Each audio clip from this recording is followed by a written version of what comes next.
All right, guys, welcome to another Let's Talk Reef. Okay, we're here, Neptune Systems. Terrence here with our special guest today, Richard Ross. Hi, everyone. How you doing? You can't answer, so hello anyway. So I joked with Richard that Richard's going to be our Don Rickles. The regular guest that, yes, exactly.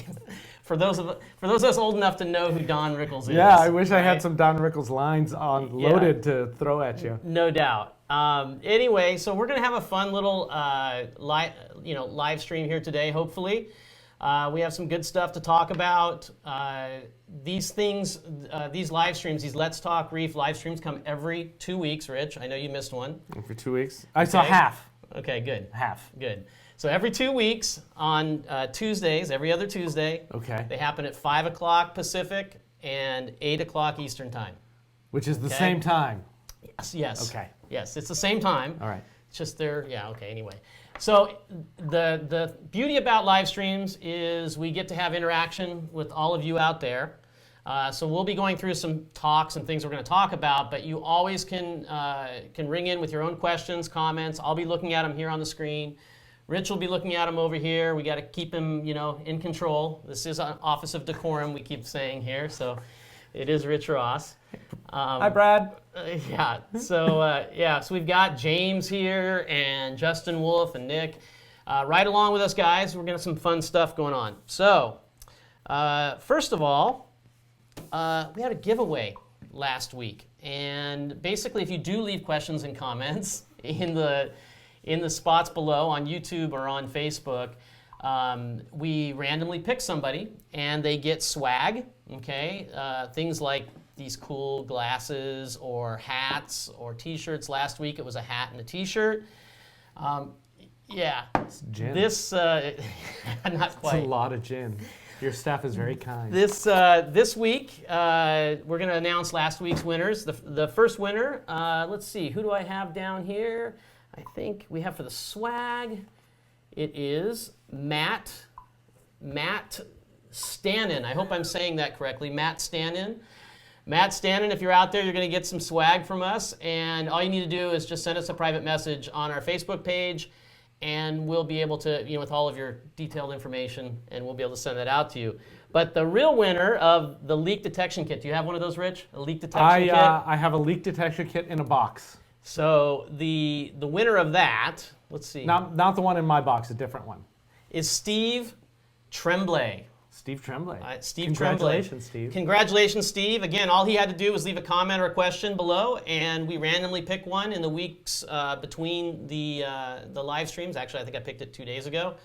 And we definitely want to hear your questions and comments. So let's see. We've got, Brad Seifus is on here.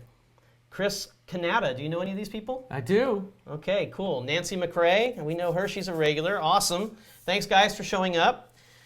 So, Rich, what have you been up to, man? I know there's stuff going on in your life. We did a cool video, right? You and I. Yes, we did a cool that video. was a fun video. That was fun. It's out there, by the way, on YouTube if you want to see it. On the coral spawning work that I've been working on with Rebecca Albright at the Academy of Sciences in Golden Gate Park. And that's chugging along very well. Well, tell me a little bit about that. So how is it going? It's a prototype system. So it's one system to show that we could pull this off. And then the idea is that we'll get more systems online as it goes. So it was wildly successful as a prototype. Okay. Yeah. It's still running. It's still running. The system's still running. There's still coral in it. We're trying to decide what we're actually going to do with it now. What we were able to do is get a synchronous spawn. So that was the step one. Okay. Right. So sexually spawning corals, generally, everything is generally, of course, need to spawn at the same time. And so if you have one spawn in the morning and one spawn in the afternoon, that's no good because the genetic material degrades pretty quickly. So the goal for this system the first time around was just to get the synchronous spawn. And we got that synchronously. We had 7 colonies of Acropora hyacinthus go off at the same time. Okay, we saw that in the video. We saw that in the video, and that's great. And now we're working a little bit more on brooders in the system that we collected at the same time as the hyacinthus. So anyway, so what's happening with you now? With me, I am. Because I know there's some changes that you're Yeah. doing, right? So I've been a senior biologist at the academy at the Steinhardt for like 10 years, and that's a long time, and I'm ready for a change. So I am going down to a different status, which allows me to still be in control of the spawning system. Oh, good. So I'm doing that still, and one other system that we use to support that system. Right. And then I'm going to pursue a graduate degree under Rebecca Albright Oh, wow. in coral spawning. Something to do with coral Awesome. spawning. We still haven't figured out the thesis. So soon more enough. letters in your name. More letters in my name. Okay, For good. real letters rather than the Animal Planet version of the letters, which Okay. is just, you're a doctor now. So that's in process Okay. right now, and I'm spending a couple of months now trying to be calm, just be chill. Right. And working on my home system, getting that all back up to stuff. So I get to come up there and do some video and stuff of Sure. what you're doing up there? 'Cause Sure, I know that's sure. really cool. He's got the new Apex up there, and he's Yeah, been picking up all sorts of gear lately. Yeah, and I got a bunch of EBA32s. He's got these little button things he got off of that kid out east or Oh, somewhere. And those are great. so we can't get into all of it Those are right now great. because we have limited time. Yeah, and so, then I'm redoing the Secret Home Lab okay. to a totally, it's not going to be cephalopods anymore. So that's a tease, okay? That's a tease. We don't want to say any more because we're going to leave it for either another live stream or we're going to have it in a video, okay? So how about some news, Neptune news? How about that, Rich? You tell me. So the first thing that I'll put out there is it looks like we are working on the Google Home stuff. So for all of you guys out there that wanted the Google Home, it's not out, it's not in beta or anything yet, but it does look like it is something that is going to take shape and will be available to you. So we did listen on that one. The next thing is the question that everybody always asks, which is, what do you think that is? Which is, how come it's not easier to calibrate my pH Nope, probe? wrong. No? Wrong. What's wrong. up with the Trident? What's up with the Trident? What's up with the Trident, Terrence? So, give you guys a little bit of info. So, we are busily working on the Trident to get it ready to go out to NSI. It's going to be going out very shortly. I think we're on the cusp right now. Yeah. We're running them all around the office. You can see here's one here. This is actually on Russ's tank in his office. Some of you guys might know who Russ is. We'll give a shout out for Russ. Hi, Russ. And then over here, we've got Paul. Paul's got to be better than everybody. So he's got 2 of them running on his tank. But no, it's just part of the testing that we're doing and some of the things that we're doing. That's Paul's tank in the background.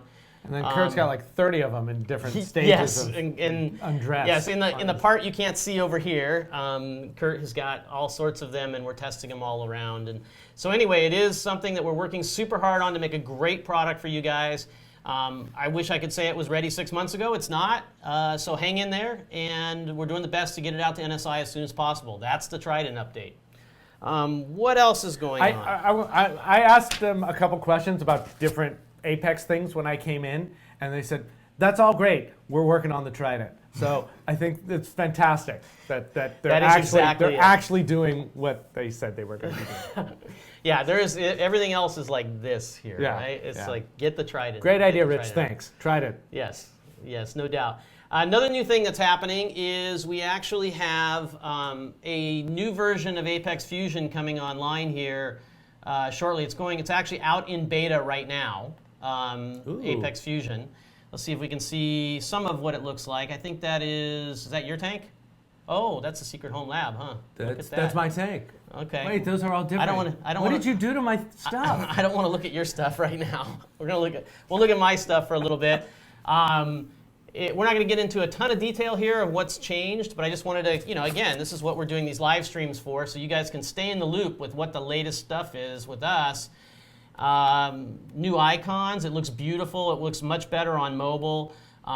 There's a great new graphing engine on here with a whole bunch of new features in the graphing engine. I can show you a couple of things here. So let's go to ORP, for instance. And now when you go across here, I'll show you the labels. We'll go, let's see here, pH and the calcium. I'll just pick a couple of things. Now you can see both things show up separately. It's really fast now. There's a lot going on with that. New graphs in the EB832 tile. So these are new in here. So you see the new graphing in there. Lots of stuff that are going to make the experience much better for you guys. And we just continue to keep improving it, making it better and better. So anyway, I'm not going to get too deep into what's new in there. The guys in the NSI beta are looking at it already, and they'll go through it, and then pretty soon you guys will have at it. One of the things that I like to do in these live streams is show you guys some products that I really like. Okay. Now Rich is here, so we'll involve Rich in this too. You could purchase me. Rich. Yes. What do you like to feed your tangs? What is the number one thing you like to feed tangs? Do you want to know the real answer or the answer that you want me to say? You're so funny. You crack me up. Which one do you want? Start with the one you'd like me to hear. I feed them nori. Okay, so Rich feeds them something, but I want to hear that he feeds them nori, right?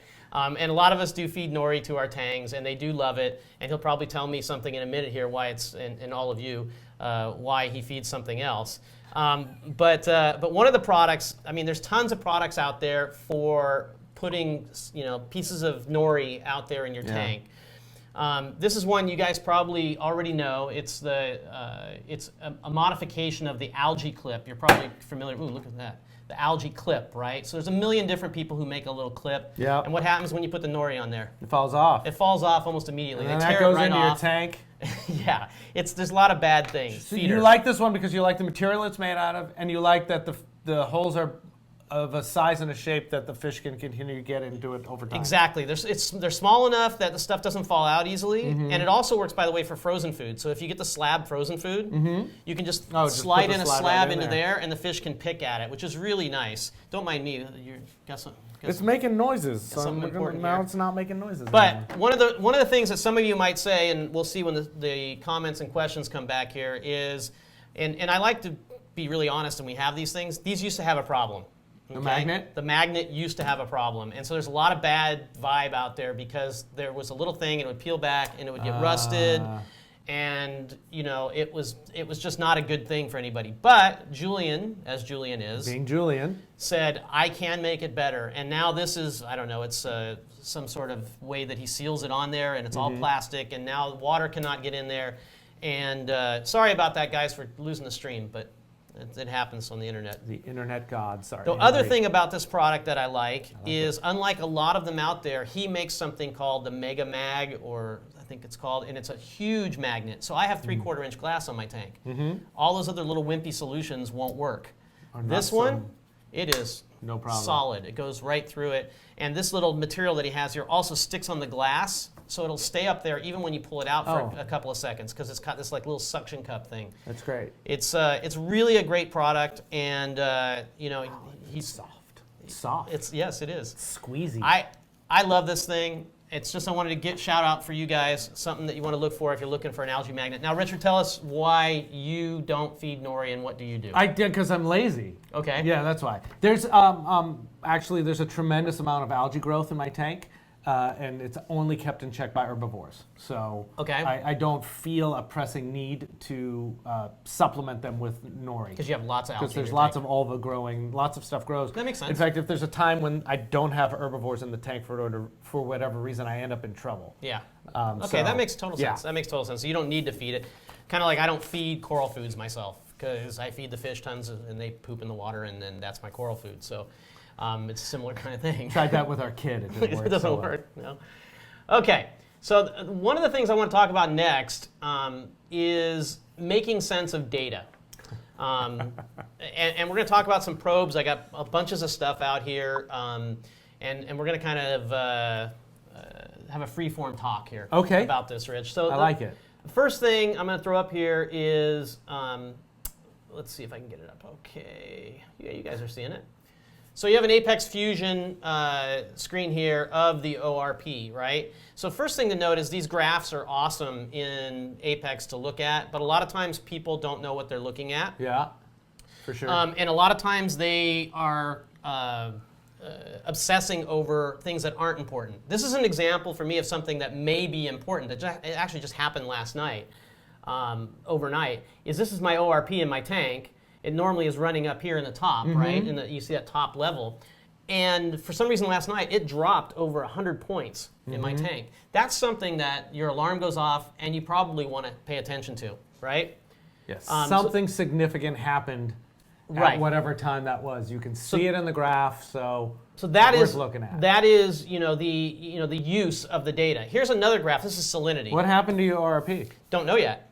Just happened last night. That's the real problem with ORP as well. It is, and sometimes it's natural. And right. And if it resolves relatively quickly, a lot of times it is natural. It could be a spawning in the tank. I've had cleaner shrimp spawn in the tank, and it just boom. Or especially snails.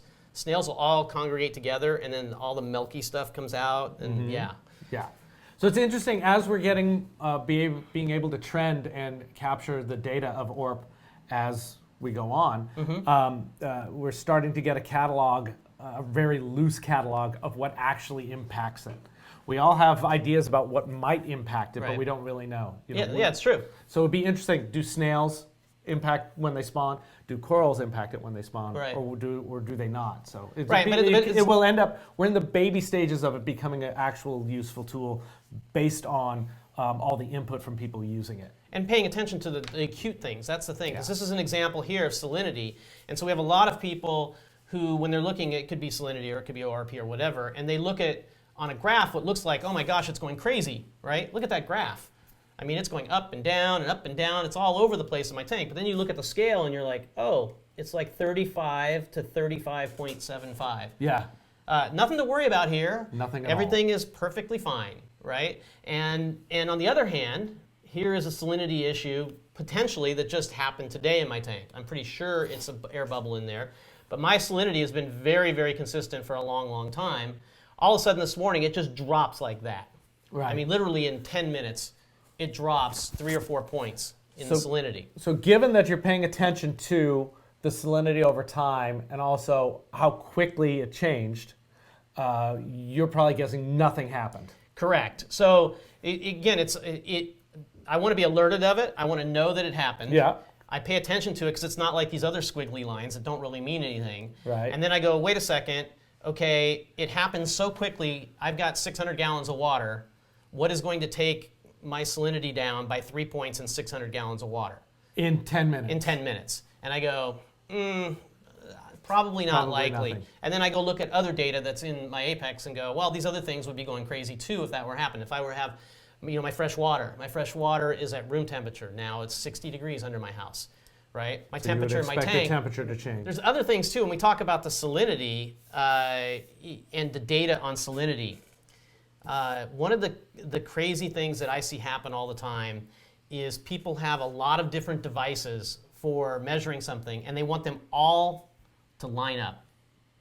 Yeah, wouldn't that be nice if they did? They won't ever. So it's very common that we'll get somebody who will have a salinity probe in their tank, right? Yeah.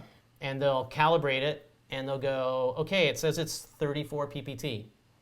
And then they'll pull out something, maybe like this, and they're like, this just told me it was 33. Yeah, that's because that's glued in place on this one. Well, and that is part of the really problem, terrible. right?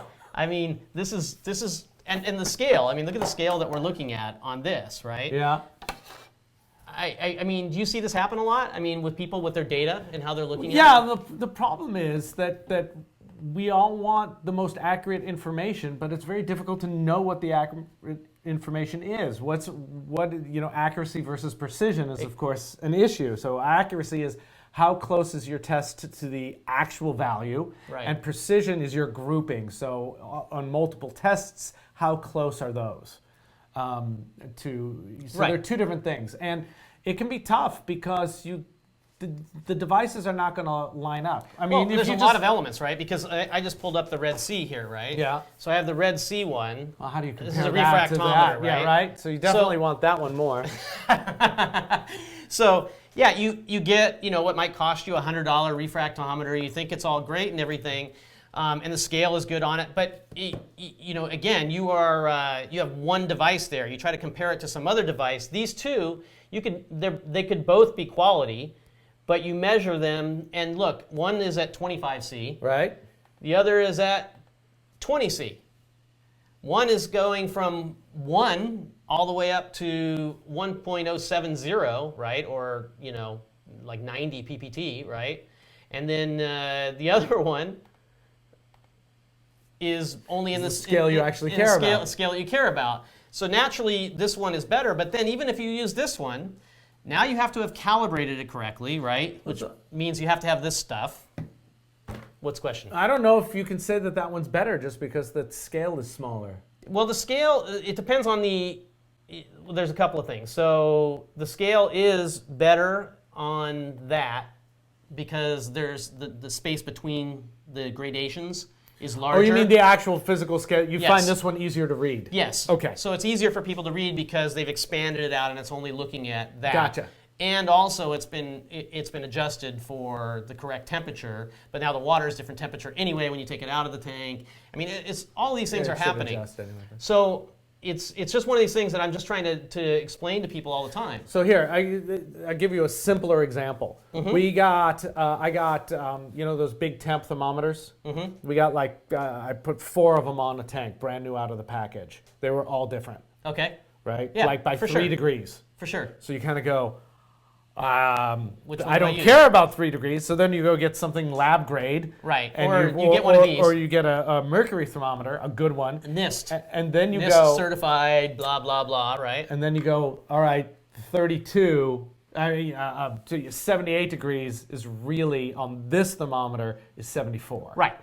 Which is obnoxious get and one of awful, these but that's too. just the way things work. You can shoot Yeah, one but of why? these. How do you know? So then that's great. You buy several Yeah. different ways to measure temperature. How do you know which one to trust? Well, and that's what I'm trying to tell you is this looks like it's the most amazing. I mean, this is like Buck Rogers stuff, right? It is pretty amazing. And tells you the temperature. But if you go look at the fine detail, it too can be off by 1.5 degrees or something like that. So in the end, what you have to do is you have to, if you want to use all the time this one device, then your precision might be really good if you do the same process Right. and everything over and over and over again.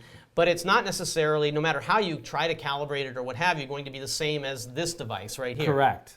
And they all have a. I mean, what's the degree of error on this? I think this one, I just got this one. This is a digital refractometer because I'm tired of looking through little things because those are prone, if you put pressure on the glass Pressure or the light.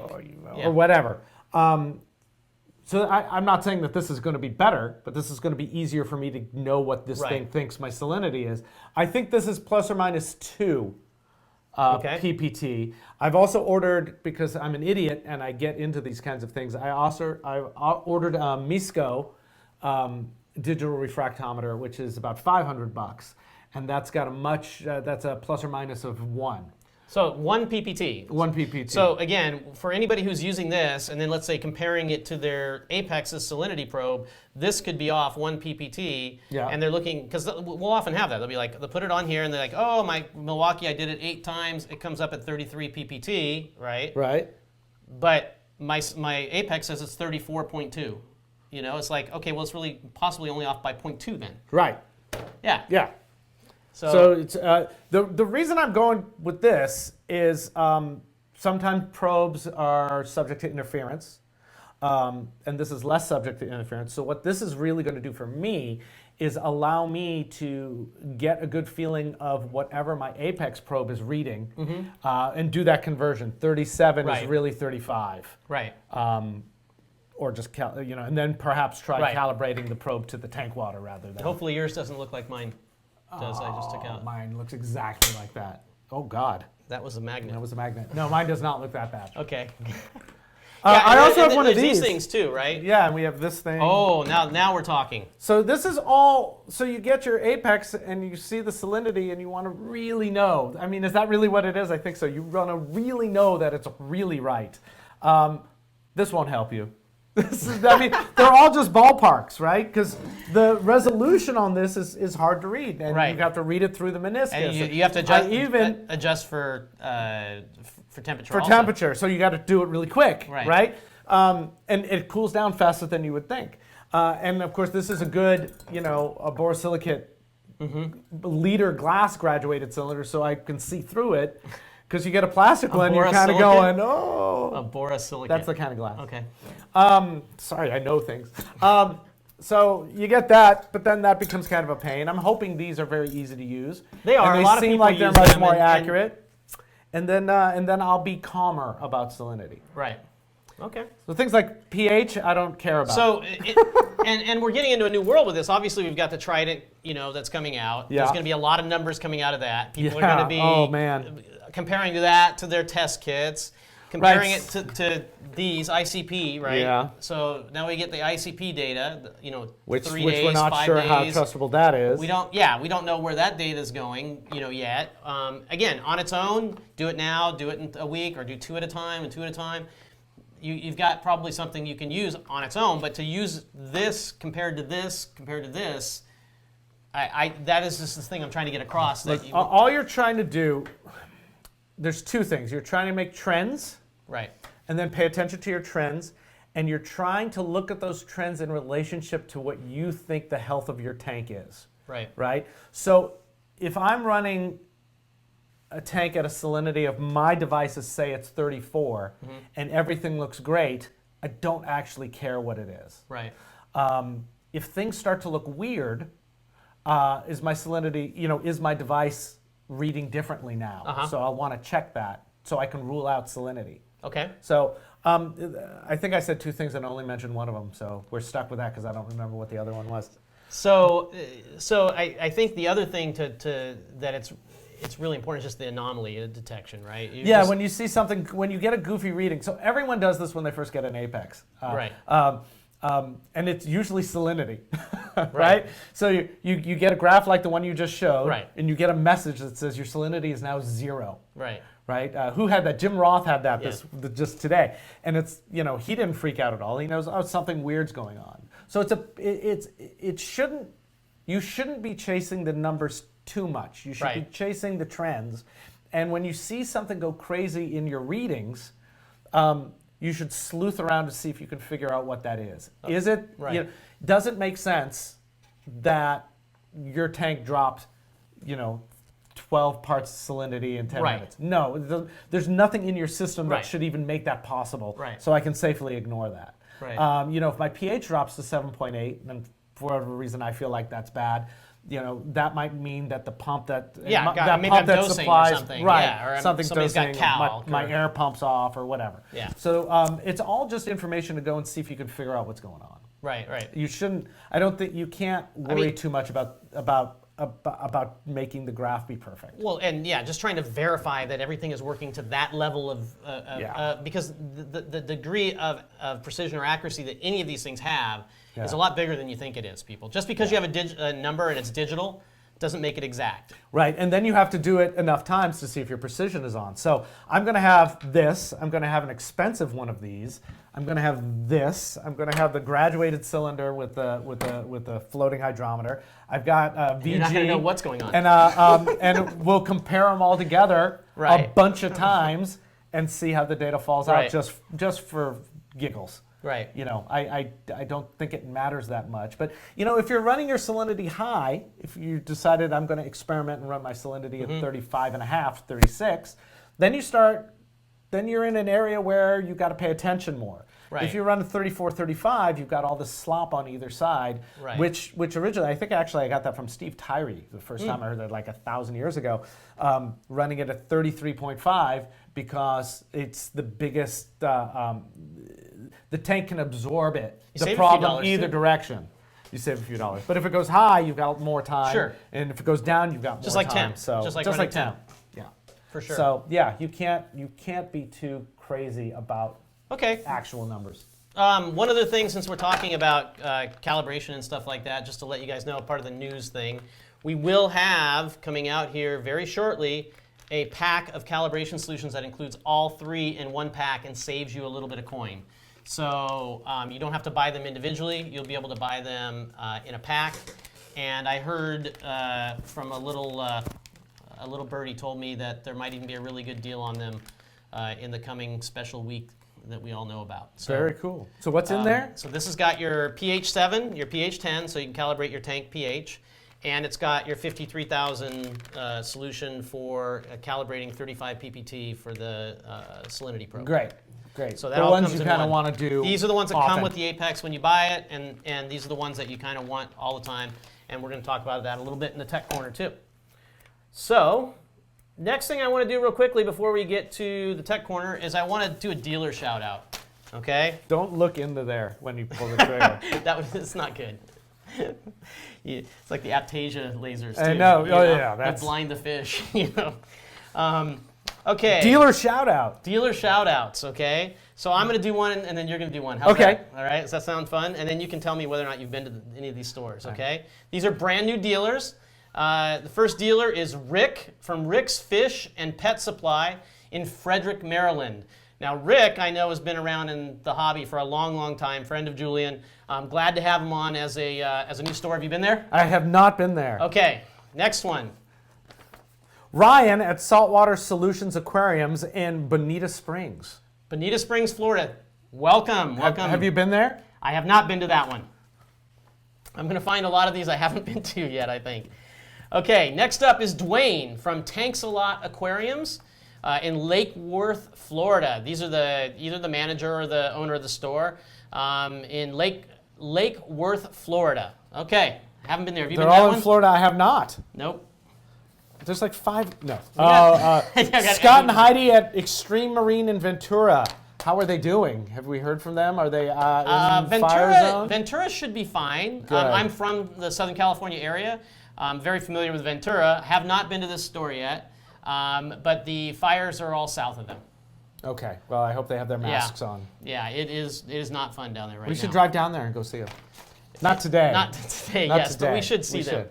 Next up is Adam. Adam is from Reef Gods USA in Sherman Oaks, California. Again, in the San Fernando Valley, where I grew up. Where I went to high school. Oh, that's right. I want to know what street he's on. Tom and Brian at Tank It Easy in Chicago, Illinois. Yes, they're a relatively new dealer too, and glad to have them. Thank you guys, all of you dealers out there. If you guys are in those areas, please go visit them. Tell them that you heard about it on the live stream. Wonder if we got any questions in here. Okay. Somebody asked about your super secret solution for calibrating. This is not super secret. This is, I just put it into, this is Julian's Accuracy, I think it's called. Accuracy. Accuracy. It's another cute name for Julian. Oh, that's right, because it's Julian. I never say these things out loud. I put it into this for 2 reasons. One, I wanted the dropper, and 2, at work we need to have a safety sticker on everything. I see.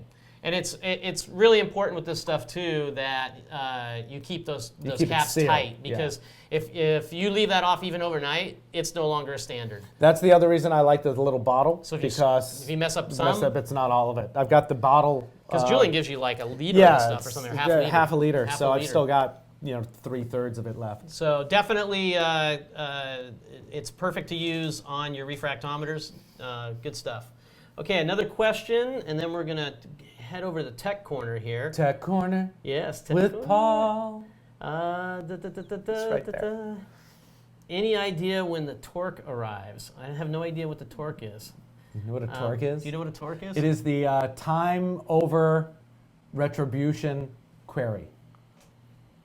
Get out of here. Yeah, no, that's how you measure a slope calibration on a refractometer. Ah. It's not. That's a total lie. I made that Got up. it. Okay. I'll ask Paul about that. First refractometer measured in brine. Super secret. You see any other questions? Another person used a Milwaukee. We already talked about the experiment. It looks like that's most of the questions. I think one of the things is I get asked all the time, because people go to PetSmart, whatever. Do not use these. They say, can I use this? I mean, you can see this one doesn't even move. It's supposed to move like that. They get stuck. That reminds me of like the what people say about tools. The first tool you get, you buy a reasonably priced one to see if you're even going to use the tool. Right. Right. If you use the tool a lot, then you buy a good one next time. Right. Because you use it and you know what you like and what you not like. I think at this point we don't need these anymore. Yeah. I think for the amount of money you can get a reasonable one of these for $30, $40. Right, and a really good one for $100. Yes. So people think the Milwaukee is $100, $150. Right. That's expensive. The Misco is like $500. But my tank's been set up almost 20 years now. If I need to spend $500 to get a refractometer that makes me happy and that I enjoy, amortized over 20 years, that's less than all the other conductivity devices I've purchased. Well, the interesting thing on all of this equipment is, yeah, you're going to have it for a long time. Yeah, the better equipment you're going to have. The worser equipment yes, you're not. Yes, the worser. Yeah, that's quite true. But it does take some time. It's the jump between, okay, here's my starter equipment that I got, you go from and getting to something more more the useful. Costco tools to the Craftsman tools, right. to the Snap-on or what have you. Right, and also we find out by the million monkeys of the hobby, I'm included, clearly I've got all this stuff, testing all this stuff and reporting back, do we think it works or not, or is it accurate enough, or is it good enough? We really love getting all that info back, great. for sure. All and when we have it back on again, we'll hear the next what you found out, hopefully. Yeah, because the other one arrives tomorrow, so then Sweet. I'll start doing stuff. Sweet. I don't see any more questions for Rich or I.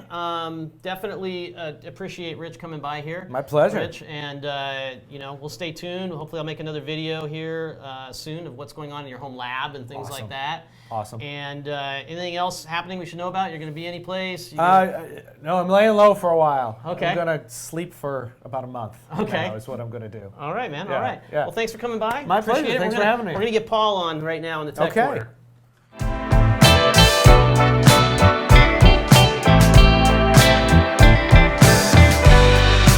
Thinking about what we've been through.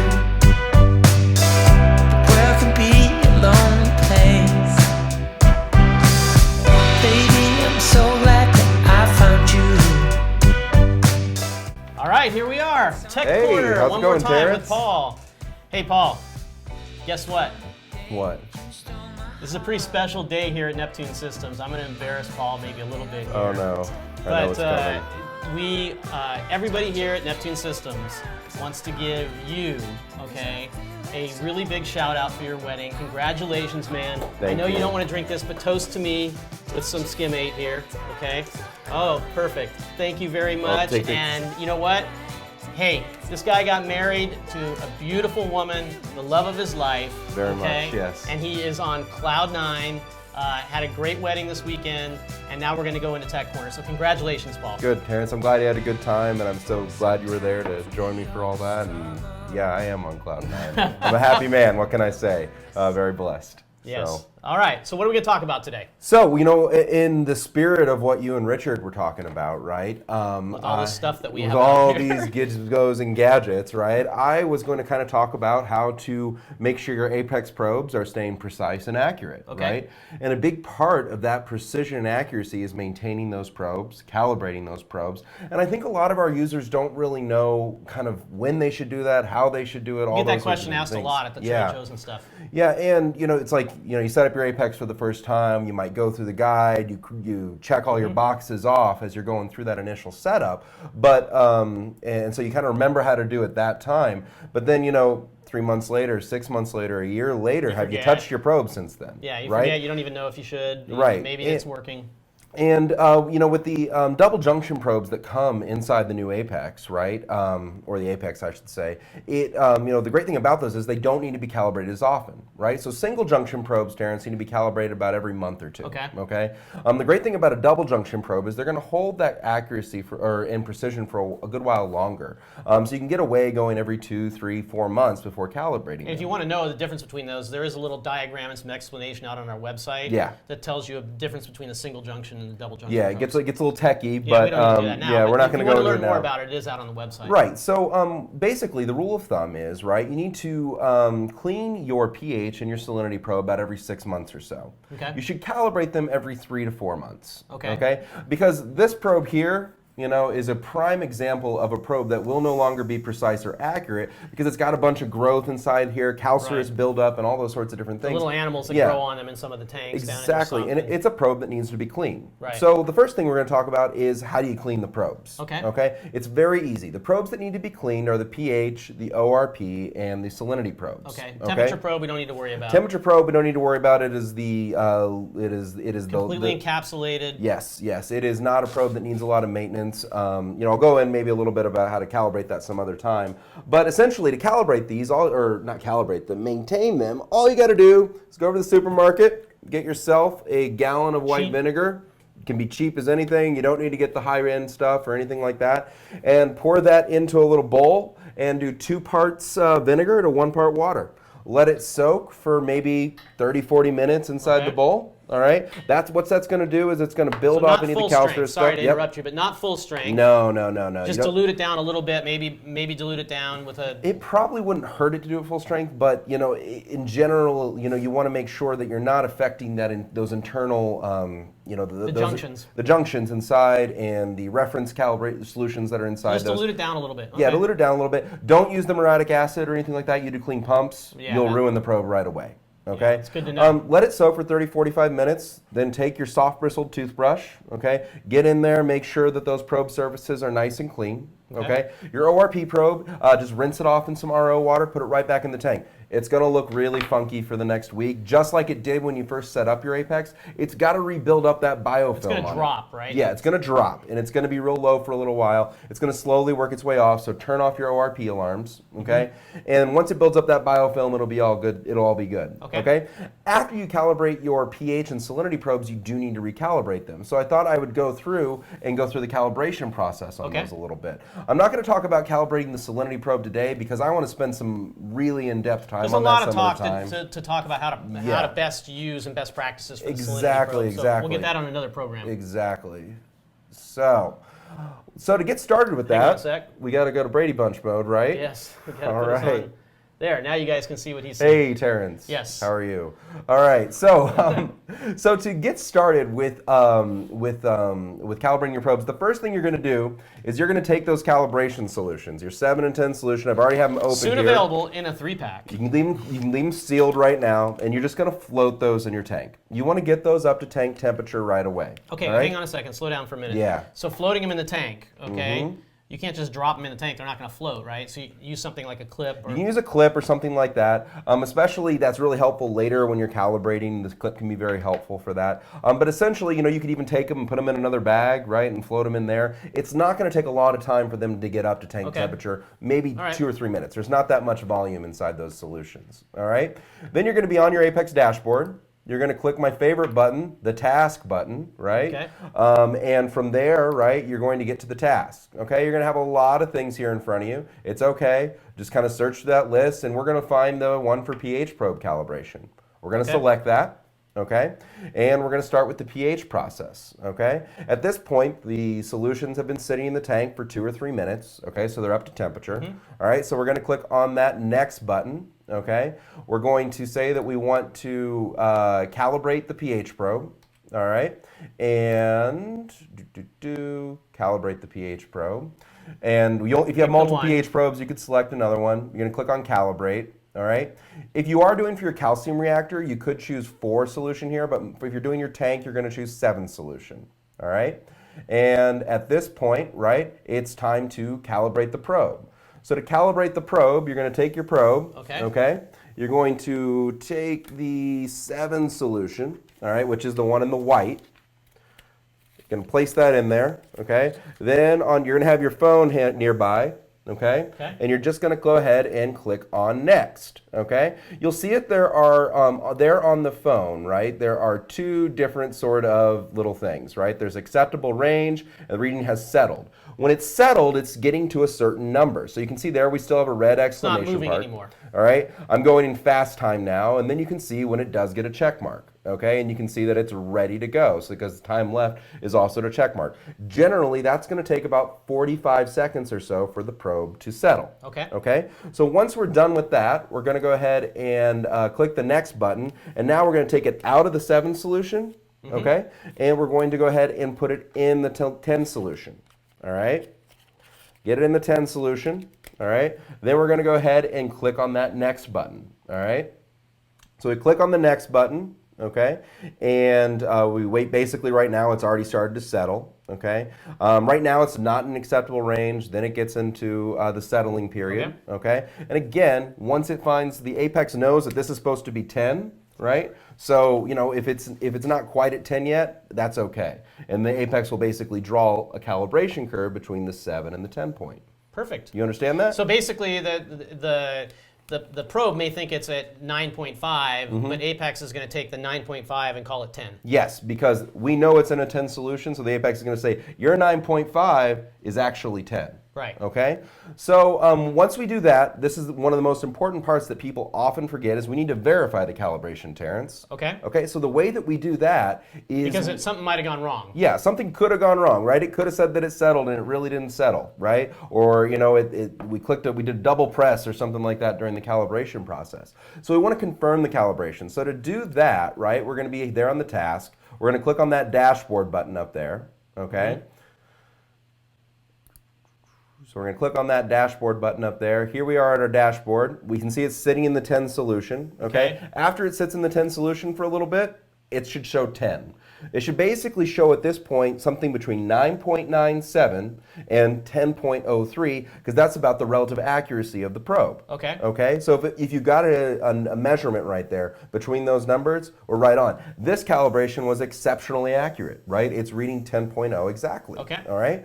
Then we're going to take it out of the 10 solution. All right. We're going to shake it. A lot of people say, oh, you got to let it rinse. You got to put it in your tank. Let it dry for an hour, right? And then you go ahead and put it in the 7 solution. Right. All right. It's going to take about 30 seconds to maybe even 2 minutes, but after a little bit, it's going to show 7 there too. Okay.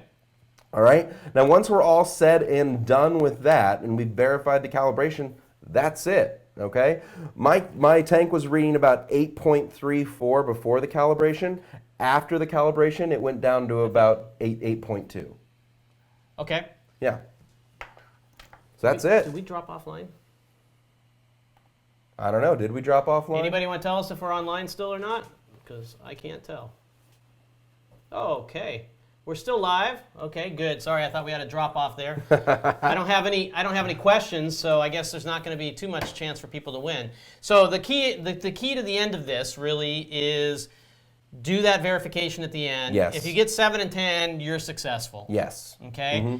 If you get some other number that is more than, say, 0.05 off either direction, then you probably should rerun the calibration. I would recommend to redo it. And if to rerun the calibration, all you're going to go is back to that task factor and just kind of follow through it again. If you're still having trouble after that, you can actually click on the, are we still doing the screen share? You can actually click on this little gear right here, right next to that pH button, and then you can get into some different settings on the pH probe. But maybe we can touch on that some other time. Okay.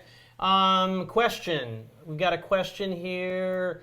Okay, so how long are these pH probes going to last me? How long are they going to last you? A single junction probe will last you about a year, maybe a year and a half. Okay, and you should know that in the year and a half time, the calibration needs to happen more frequently. So on a single junction probe, that may have been every month. Now it's about every 2 or 3 weeks if you really want to stay accurate and precise, right? And you understand those the more start to drift, basically. Right, they just start to drift because the reference solution inside the so probe. if it's reading 8.3 in your tank, it might really be 8.1. If you didn't calibrate it often enough or something like that. Okay. And the reason why these probes have to be replaced, guys, is inside those probes there's a reference electrolyte. Okay, over time that reference electrolyte gets replaced with what the solution that it's in, sodium chloride, your tank water, right? So eventually those ions basically aren't in the right concentration anymore to the reference electrode, electrode, and that's why you have to replace them. Okay. On a double junction probe, you could get anywhere from 2 to 2.5 years out of them. Okay. You know? So they last because a in little the longer. science ones, the real sciencey ones that they have, you actually can replace that stuff in there. But these are sealed ones. They're obviously less costly to buy. So if we had the ones where you replace the electrolyte, you'd be maintaining them a lot more often, right? Which is not necessarily what you want to do. Another question that we got, is these solutions. I've just used it. Okay, I want to calibrate it in 3 months. Can I just seal those up with a paper clip and use them again? No, Terrence, you can't, right? Okay. So so you can basically keep those are good for about a day or so, right? Okay. At that point, I probably wouldn't hold on to them much longer. Because they're going to evaporate, right. and it's going to change the concentration. You know, so if you didn't get that 710, you don't have time, it's okay. Just put a paper clip on it, right? And put them, in your fridge or something like that. They're going to stay fine. If you, maybe need to ask our support team a question about the calibration, go ahead and hold on to them, right? Okay. But after after 3 days, it's time to pitch them. Okay. Other tips that you have for probes that you might want to give people? Other tips. One tip I will say is you mentioned a little bit about it, when you were talking with Rich, right? But the temperature probe, right? The temperature probe, we do basically do an accuracy and precision test here at Neptune Systems, right? Okay. It's a good idea to get one of these NIST thermometers. Okay, these mercury thermometers, you can get a fairly decent one for about $30 or $40. All right, you at that point, you basically will want to check the accuracy and calibration of that temperature probe. You can place that inside your tank water. Make sure it reads 75, right? And in your tank, it also reads 75 or so. So on your Apex probe. Or you can get like 3 other thermometers like Rich. Right. Average them or what have you. And that's another way to do it too is, right, you have 3 or 4 other thermometers, right? One reads 77, one reads 76, one reads 78, one reads 75. It's probably about 76.5 in there, right? And so you could then say your Apex temperature is also 76.5. Okay. Yeah. All right. Rich, you got any questions? Rich is still here in the room, so Rich, anything else for us we missed? I did have one. You said something about the probes. Oh. We're breaking the fourth wall here, buddy. What degrades those? He's got the finger in there. He's like, it's like Letterman with the tongue. Yeah. What degree? Rich, I couldn't give you the scientific explanation of that, right? But basically, these are. It's going to evaporate. It's going to evaporate, right? My question would be if you vacuum sealed it. I would say if you vacuum sealed it, them, it would. I can't see any reason why. The only thing that then would be to consider is you might have gotten some tank water in there, right? Over time, initially, I said, you could just shake it off. That's not a big deal. But if tank water sits inside that reference solution for a period of time, it's no longer going to be. Hey, we're talking $1 a pack. Oh, I'm with you. I'm just asking a question. I know. All right, that's enough. That's enough, Rich. All right, Rich. Okay, we saw you, buddy. All right. Well, I think that about wraps it up. We're gonna, wrap it up. I think, as far as Let's Talk Reef, we will be on again in 2 weeks. Yeah. We're keeping these things going. So 2 weeks from today would be the 27th. Yeah, I'll be full from Thanksgiving. Oh, yeah, that's right. Thanksgiving next week. Yes. And Black Friday. Oh. And there's lots of stuff that happens on Black Friday. So. Definitely stay tuned to your internet. It's a great time of the year for all of us Aquarists, myself included. Thanks again for joining us. Again, we'll be on the 27th of November with another Let's Talk Reef. Really enjoyed having you. Terrence here. Paul. Enjoy those fish. See you guys.